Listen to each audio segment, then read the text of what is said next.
Well, hello everyone. We are here today to talk about meth. I'm sure you have heard about meth. I'm not quite sure if you are aware just how dangerous it is and how close it can actually be to where you are right now. And I'm here with Kathi McCarty of the Meth Toxins Awareness Alliance, and I'm super excited to hear her story. And Kathi, first of all, how are you doing today? Susanna, I am doing very well, and thank you for having me. It's a real pleasure. Wonderful, wonderful. Well, let's dive right in. You have a very interesting story, and it very much shows just how easily somebody can slip into this meth thing, even though you barely knew about it at some point. So Right. take it from the Correct. beginning. I will, and I can't sugarcoat a lot of the chapters of my journey, but I am here to say, first and foremost, how grateful I am that the things that happen to me and the various layers and chapters of my story ultimately did not harm other individuals, my neighbors, and even my whole community. The parts of meth that we're talking about today don't really have anything to do with usage or the user themselves.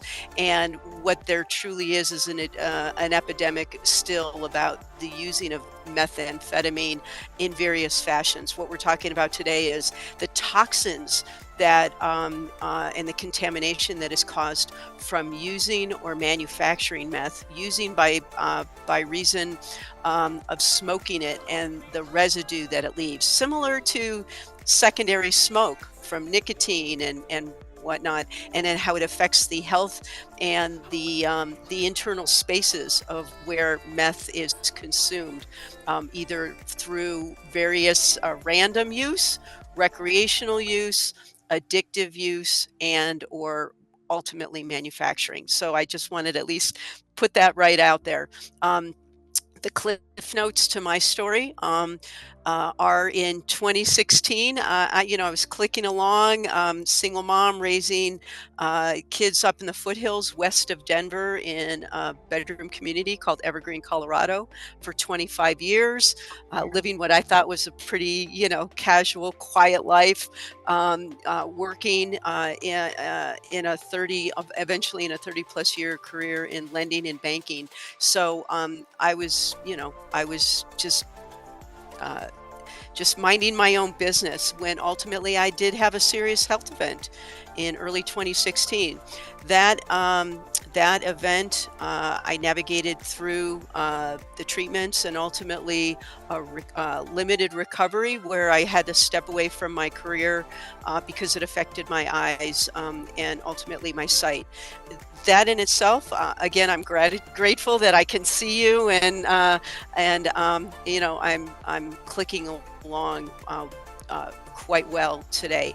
That being said, though, when my youngest went off to college in 2017, I made a decision to leverage my largest asset, my home, where nobody was living there but me. Nobody needed it.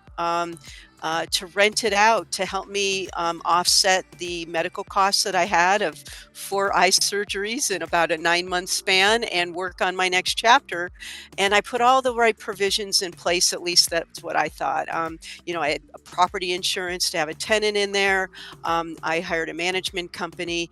And ultimately, I'm here to say that within 90 days of them putting a tenant in place, I learned that there was a maintenance issue at my home that I was told was minor.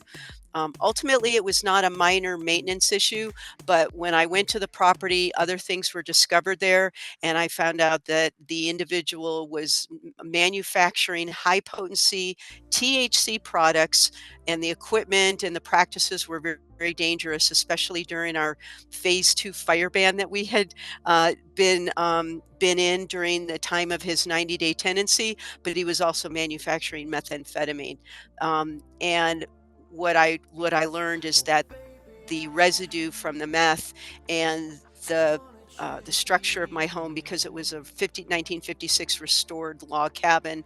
It didn't have the traditional components of drywall and whatnot, where it could literally be gutted and rebuilt from the studs. And it ultimately was destroyed, and really could not be remediated to be a safe space from all the research that I did. And the second piece of it is that I found out that our traditional property insurance policies have exclusions in them, all of them, for contaminants, and meth toxins is one of those. So it was a big, sudden lightning bolt, and I learned, I learned very quickly, climbing those 100 huge hurdles, especially in the first 100 days, of what was available to me, and what steps I needed to take next. And that's probably the longer version of the cliff notes of that story. Wow, that is amazing. So there is a lot to unpack, because with Mhm. meth, it's not just that, well, somebody destroyed your property or damaged or vandalized your property. There is so much more to it, that, like you said, can maybe not be remediated. So let's talk about meth, though, before we kind of dive into what that means for your house, anybody's house, or anybody's rental. Let's talk about Mhm. meth itself. Who are the users? Are they like around us? And I mean, we probably wouldn't know, but are they pretty close around us? Well, sure, and that's part of what I use, is that you cannot profile really an individual, um, or a group of people. They're the individuals that use meth are our neighbors, they're our friends, they're our family. We have this sort of traditional visual of what a meth head looks like, and that is somebody that is really gone beyond the recreational use of it, and has a drug addiction well beyond my pay grade. That's we're addressing the people, and what the secondary impacts of that usage are, but they need a different type of assistance that I just don't have the credentials to even really address. They really need to get help that's out there.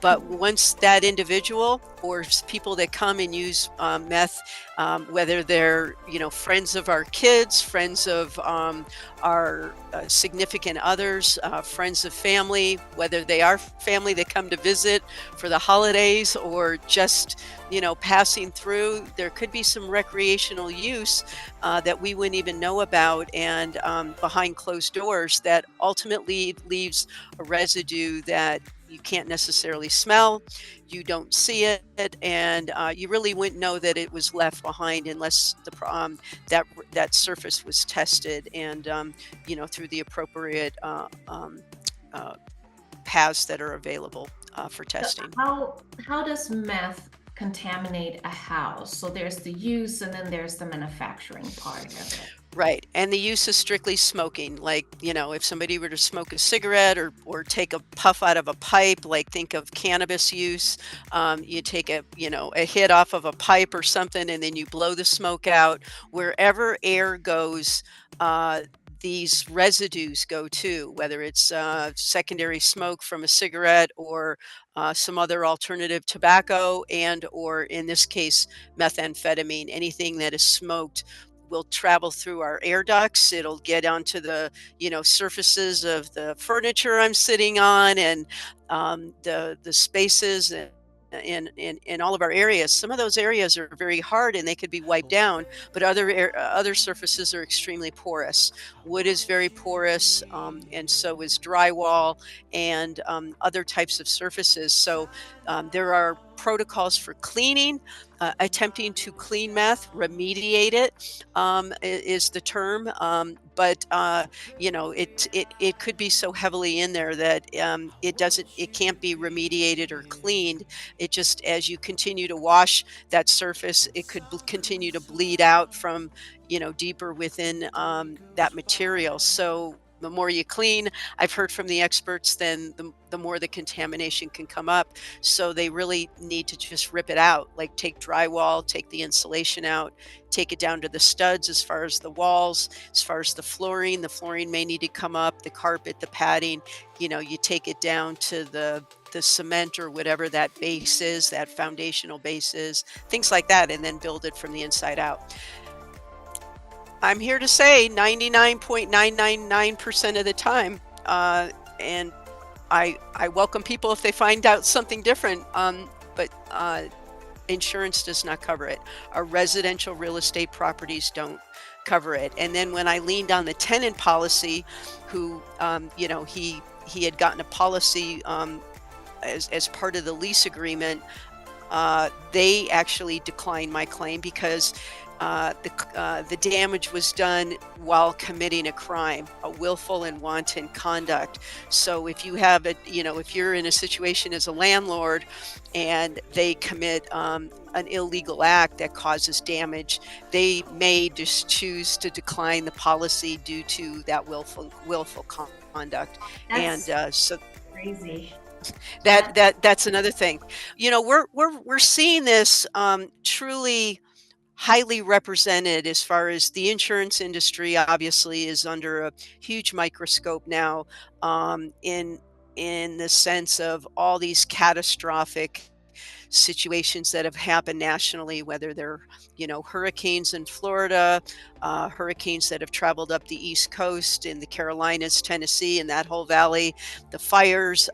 We're not immune to that. We're used to that here in Colorado as well, and we know that it's not a perfect situation. The insurance industry has done their best, but I know they're under the microscope right now based off of geographical areas that were reassessed and whatnot. So this is just about letting people know ahead of time for preventative purposes, is to heed this information. Check with your insurance carrier. I have yet to find anybody, a carrier of any sort, that will allow you to purchase an endorsement for meth toxins, methamphetamine toxins specifically, or any other type that's currently in exclusion necessarily, to protect a rental property or even a primary residence or anything else. That this is for purposes of prevention, is what I'm here to say. Yes, because once it happens, it's kind of too late. You're in the middle of the mess. So it's not just that find meth contamination in an existing home. You can also find it in new construction, but how does that work? Why in new Yeah, construction? that's a great question, Susanna. Thanks for bringing that to light. I was totally surprised by that too. Traditionally, people might think, oh, under new construction, maybe a group of people or an individual broke into a property, and kind of squatted there until it was lived in, that type of thing. But what I learned, although it's not as common, is an existing property. The statistics are showing anywhere from 1 out of 10 to 1 out of 15, 10 to 15% of properties may have some level of contamination. It happens through potentially the workers during the construction. They may not even be using meth in the actual structure. They may have transported materials in a van. They may have smoked before their shift or during their lunch hour, and some materials, HVAC or whatnot, pipes, things like that, doors, whatever, hardware.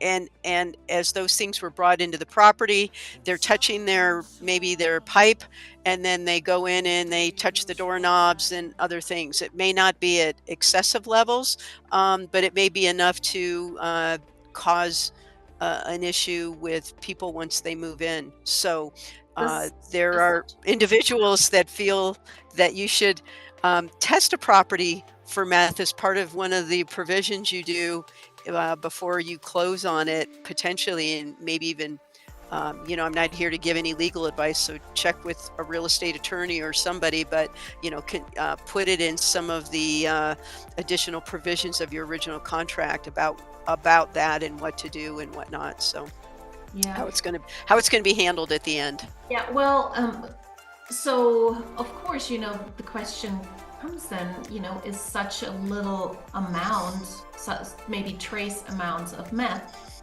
does that affect health as well? Is it that potent? And how do you know at any time? How Right. do you know, and how can you suspect maybe it's not me being drunk from the night before, even though I Right. don't, but it might be something in the house that's making me sick, and it might be potentially meth, especially if you're renting as well, if you are Mhm. the tenant.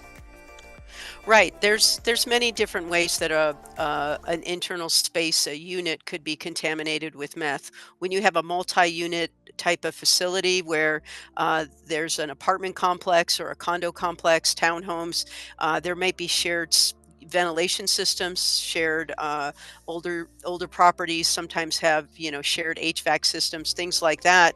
And certainly you don't have to be a user or have anybody use in your particular unit. I'm sitting in a shared space here, where there's another unit above me, and we're sharing certain ventilation systems. I can hear the heat on right now in sub-zero temperatures. So, that being said, so that's one thing to think about. But the other thing is that we could be in the same space, you and we could have very different responses to the same amount of meth. But it's really especially impactful for meth here in Colorado. Is we have standards here in Colorado through our state health department. Only about half our states have any standards at all, and ours are much more robust than other areas of the nation, potentially because they're doing it based off of the size of a child, body mass size. A child or an infant may have a very different, stronger reaction to the same amount of meth exposure than I might have. Although I have, I have compromised health issues that may be an issue, that could exacerbate it. But some people just get minor irritations to the eyes, or uh, even breathing or skin rashes. Other people who have been exposed to meth, maybe even in modest levels, could have much more significant issues, especially people that are asthmatic and have other health compromised situations. Wow. Wow. Yeah. So, and we touched on that earlier a little bit, why it is so difficult to remediate. You said there were some standards, and yeah, and the one of the most difficult parts, like you said earlier, is that you actually have to tear everything down or out. Maybe, maybe, possible.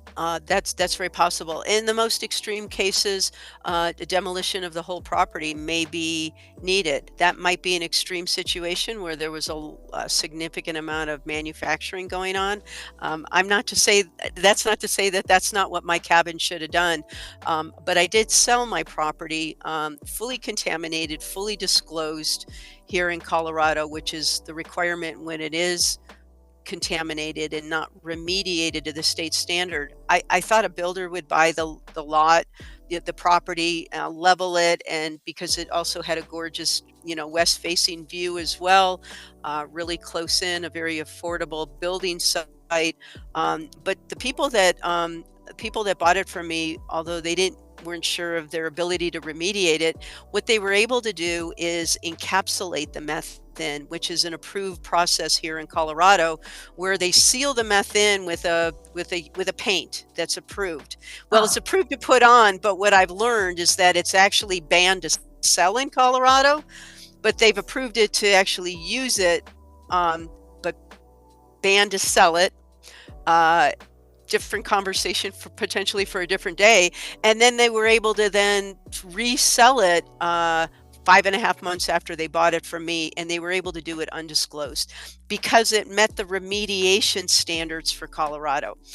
It's not a process it's not a protocol I agree with. I think if it's so safe, when a home has been remediated for mold, radon, asbestos, lead, a material defect like a roof that leaked or a foundation that had a crack, even those have been fixed, people still have to disclose it. When it comes to meth toxins, in that kind of situation or remediation, you don't have to disclose it in a real estate transaction. It's not required yet. Yes. So let's just repeat that again, because I find that amazing. So first of all, the buyers of your property, those were investors. They encapsulated the interior, whatever contamination there was, and then they didn't have to disclose this to their next buyer.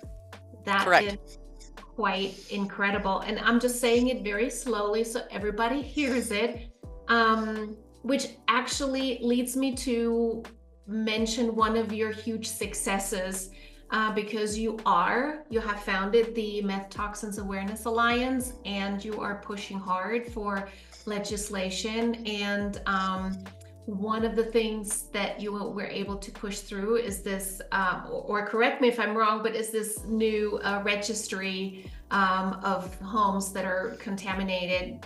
Can you fill me in? Sure. And thank you for asking.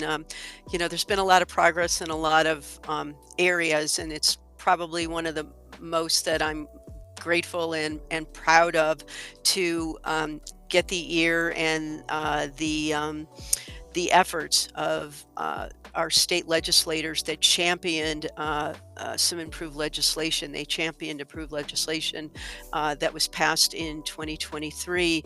That our state health department already had a database of previously contaminated properties or contaminated properties, and that's what they had only, and it was private facing. So now this is a public facing database that once this went into effect, a property that was remediated to the state standard then would be on this public facing database, even if it was remediated for 5 years.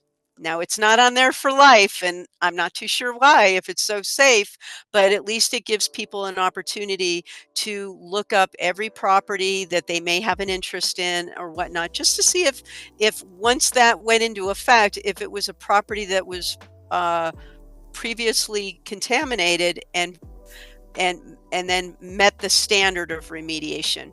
That would include my property, though, so somebody could do their homework, just do their due diligence and see if they have a comfort level with then purchasing a property that, even if it's been encapsulated, we don't really have enough data to know if that encapsulation stays sealed in. People do remodeling, people hang pictures. I don't know what that means. It's still a little bit out of my pay grade. I don't have the credentials, but at least people can go in with an informed understanding of what's next and make that decision of what's best for them. And that's a good thing. So so that happened in 2020, mid 2023, as far as when the law passed, and then it ultimately went into effect. But it gives people an opportunity to understand and ask more questions, to call our state health department and utilize that database as a way to advocate for themselves, for professionals to advocate on behalf of their clients, and just do some more due diligence and become more educated, and ultimately not become a victim of this post, after you find out, after you move in, because once you're jammed up, like you said, there's no turning back, and there's almost no getting whole. So And you might find this funny, but when I started during the last recession in real estate, we had a lot of homes that could potentially fall into a category to be more likely where there was some use in the house, but we also didn't know. So I would call the police and the police department and actually ask them if there were any drug busts. Because right. if there were drug busts, that was the only way I could potentially find out if there is anything iffy about it. So I would call for every house that I'd had a buyer for. I would call and say, was there a drug bust? Was there a drug bust? And if there was, I would tell my buyers and say, hey, this is what happened. Um, Either have it tested, but I mean, that was like what, 16 years ago, so tests weren't that easy to come by. Right. But at least it was a decision that they could then make. But yeah, I know that that information was definitely not public, and then you had to call either the police, or you could actually, there was a lab, I think, out in Fountain, not in Fountain, in Hmm. Peyton, that we would call, just to have something, to give to my clients to protect them uh, as much as possible. Yeah. So that is very important. It goes under due diligence to inform yourself about any kind of drug use. You can order a meth test online if you really Hmm. want to be sure. Um, how much are they? They're about $30, right? Yeah, $40. there's a whole bunch of different types that you can order online. I know some may be better than the other. I'm not here to, promote any one over the other, not endorsing any particular type. But there's also here in Colorado, and maybe available in your area too, where some of the state certified meth testing companies are also certified through our state to do a real estate version of it. It's a much more affordable version than the full pre-check that can cost 1,000, 1,200, or 3,000 or more, depending upon how where they have to travel or how big. We're talking maybe under $500 or about $500. It's money well spent, and I'm under uh, the premise that you should just test before you buy. The statistics that I'm hearing from some of these testing companies are not necessarily to promote their industry for more money. It's to let them know that the more they test, the more they get positive tests. And it ranges, but it can be anywhere. If every class I teach, every workshop I teach, I ask the question: raise your hand. How many people have had a situation professionally, if they're realtors or whatnot, or property managers, or personally related to meth. And it ranges anywhere from a minimum of 25% all the way up to 50% of the people in the room have had at least one situation, if not more, in their in their in Career. their Yeah. in their window, so to speak. Yeah, Yeah. so it's much more common than you think. It just doesn't get the press that it deserves. It's Um, not sexy. it's not, well, and not enough people die from it. That's Yeah. just the bottom line. Fentanyl, opioids, it goes straight to the top of the headlines, unfortunately, because of how many people die from it. But our libraries here on the Front Range of Colorado, we had that first quarter of 2023 where we had several libraries making libraries. These are supposed to be our sacred spaces where our kids go for their Yep. education, and our communities come in. Our neighborhoods come in community for all sorts of things, and several of our libraries tested positive for meth, because it's a public facility. People come and go. There may be some usage in the bathroom, whether it's from people just coming in and out of the neighborhoods, or even homeless people. But the libraries that were testing positive were not all in areas where there was a lot of homeless people. And a couple libraries tested positive. In an abundance of caution, other libraries tested, and then they just stopped testing. Oh, They just stopped testing. That's why it went away, because it started costing way too much money.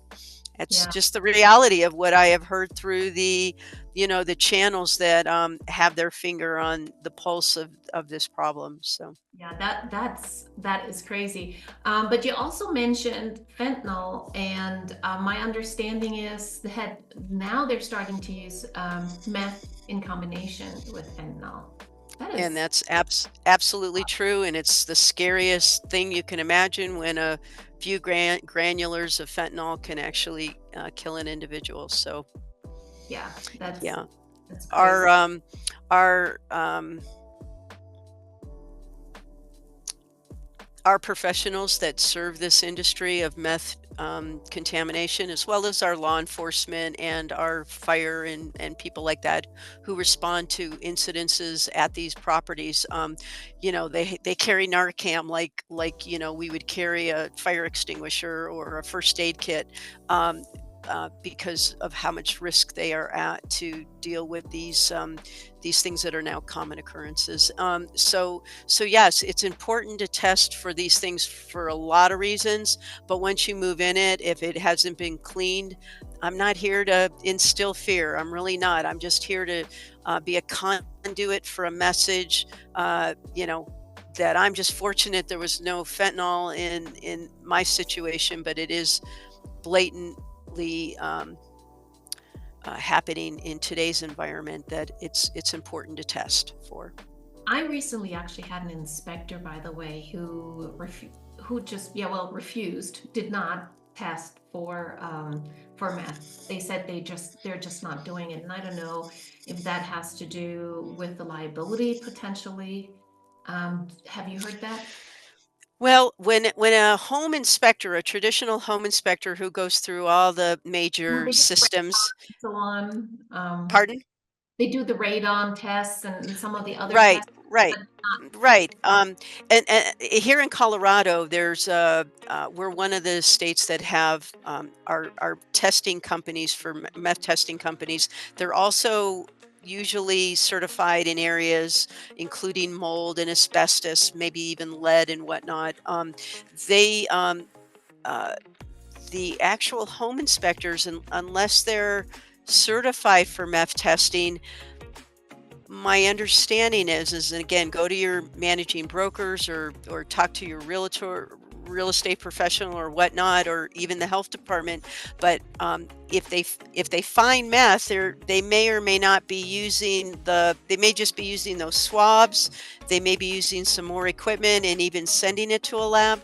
But because they're not certified by the state of Colorado, they may or may not be able to use that information to help you address that for a contract. Again, this is something that is ever changing. We just walked into a whole new year with contracts, real estate contracts here in Colorado, and I know there may be more new language that's just been introduced in this new year, and whatnot. I know there was last year, and it continues to improve, just short of required disclosure, but certainly additional paragraphs and language. So it's really starting to get the traction and the visibility that it deserves, the respect that it deserves for how damaging it can be to a house.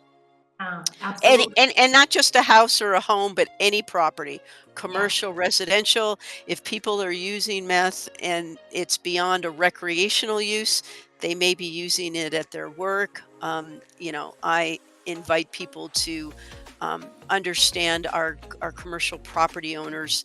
I did commercial property lending for many years, as well as residential, and all different types. It's important to test. And I'm also here to say that I've learned, from the professionals, that a lot of our vehicles should be tested.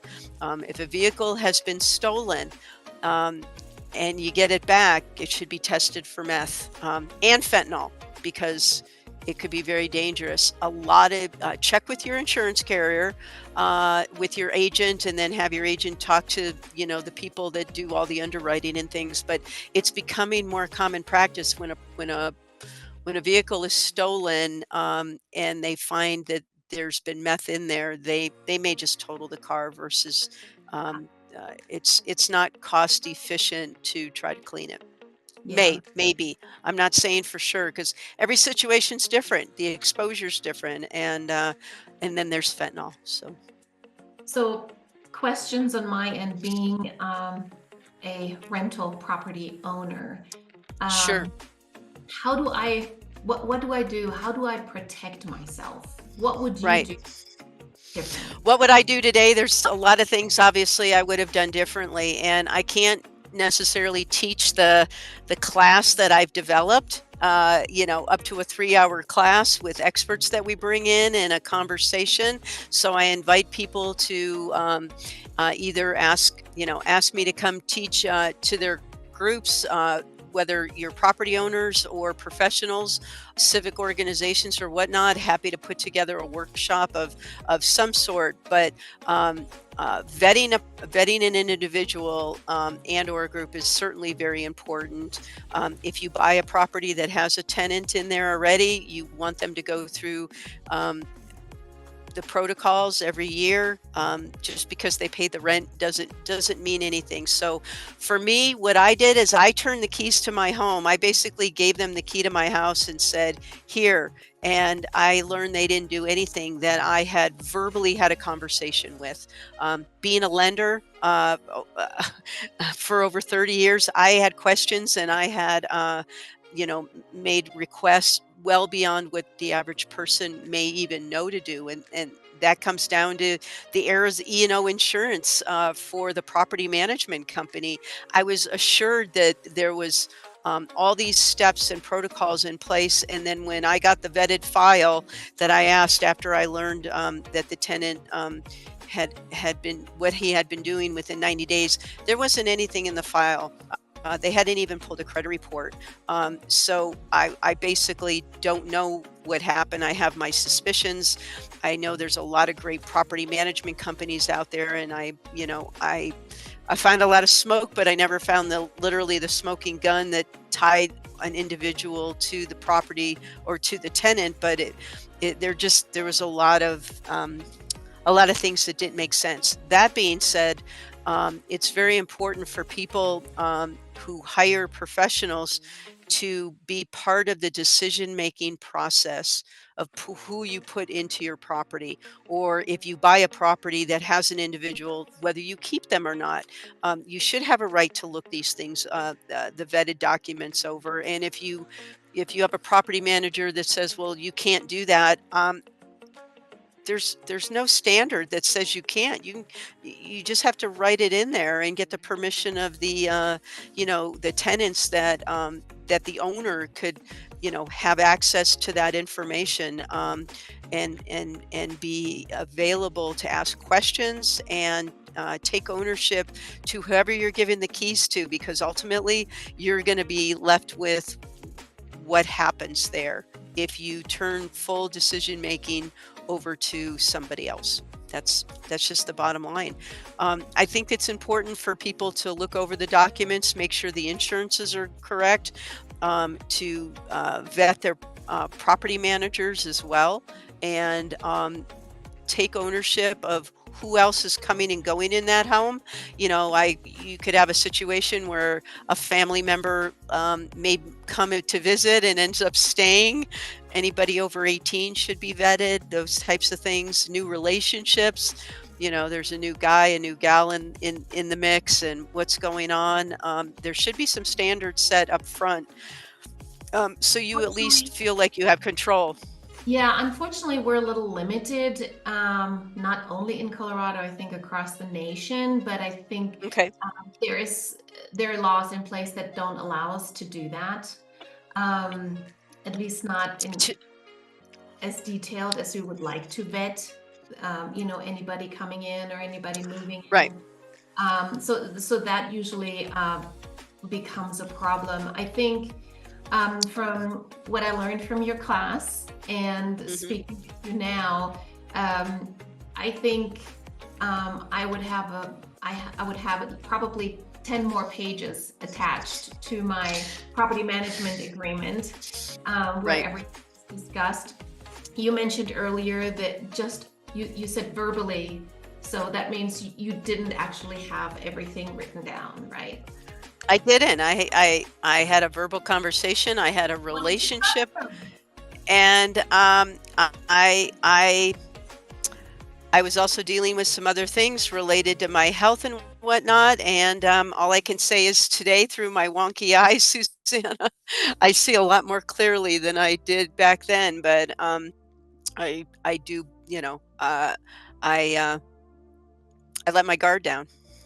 Yeah, I think we all do that to some extent. And plus, you just want to pass it on and have somebody else, that's what we're paying, property managers for, to take that burden of us, of the management. And so you just hope that everything goes fine.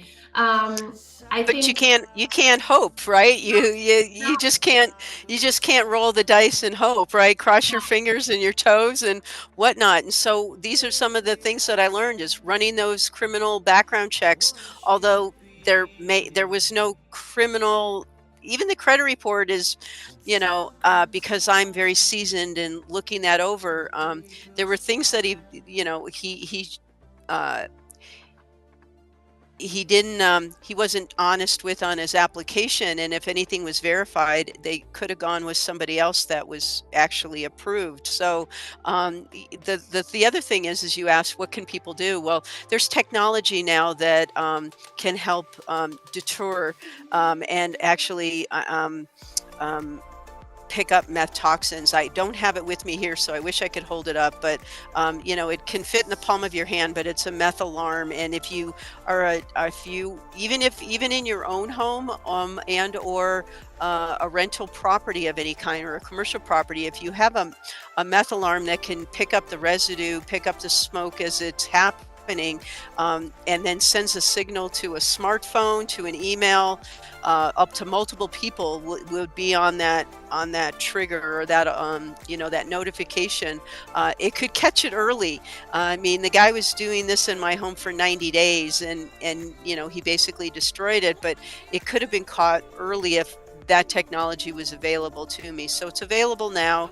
Just reach out to me and I can let you know how that works and how to get a hold of it. It's very affordable, and it could have really saved my home. And obviously, all the stress and the health and emotional and financial repercussions that come with it, because you lose everything when your home is contaminated.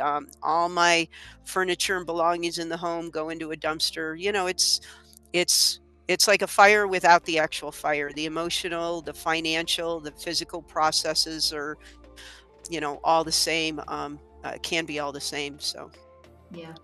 Wow, hmm you certainly have been through a lot, and we will post your information below this video. And tell me, you have a newsletter, you have a guide. Tell me about the resources that you are yeah, providing. sure. And we have a weekly newsletter, the Clean Slate. We try not to make it long with a bunch of topics. Stick with one topic each week. On last mid June of last year, we started a magazine. I launched a magazine. It's digital. It's complimentary. It's articles are written by many different people who serve the space of living toxin free, not just meth, but in life in general. And so we've done 2 issues so far. One in the fall, one in October. The other one was June. It's on the website, but people can reach out to me via email. I can get them on the mailing list, and this stuff just comes into your email. And these resources are all for free, and I hope you share it with your family, your tribes, your communities, professionally, personally.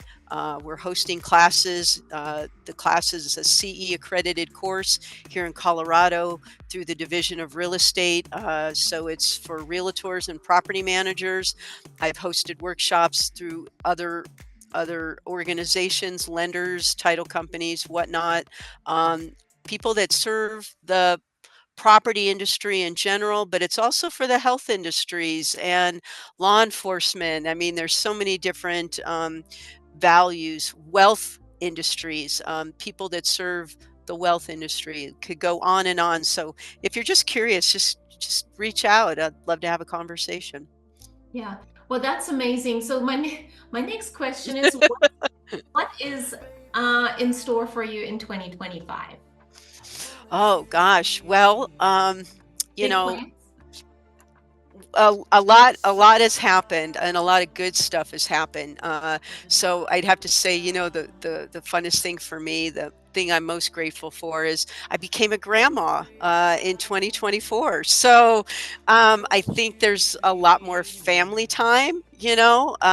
This morning I just had breakfast with my granddaughter, and on a Martin Luther King morning that wouldn't normally happen on a Monday. So that was fun with my son and daughter-in-law. So that's the stuff I'm grateful for, right? That this work has been very healing for me.